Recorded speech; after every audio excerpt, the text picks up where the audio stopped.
මේ ළඟදී හාන්නමක් කියලා තියෙනවා මේ දික්කලිසමක් ඇඳලා ටී-ෂර්ට් එකක් අඳලා උතුසරු දැම්මට කමන්නේ නැහැ ගෑන් ළමයින්ට කියලා. මොකද දික්කලිසමක් එපා ජිම් එකේ පොඩි කාලේ සුදුයි ෂෝට් ඒක හොඳයි. ඔව් කොල්ලොත් ඒ ගොඩක් පන්සලට ඊට පස්සේ ජිම් එක බලන්න. ඔව් ඊළඟට මේ තව නාටකමක් තියෙනනේ අර පන්සලේ 10000යි මේ පන්සලේ 5000යි මේකේ 50යි.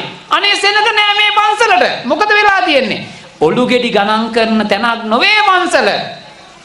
මන්නම් සෙනග එන්නේ නැතරම කැමතියි. මේ මල් ගස් ටික ලස්සනට තියෙනවා.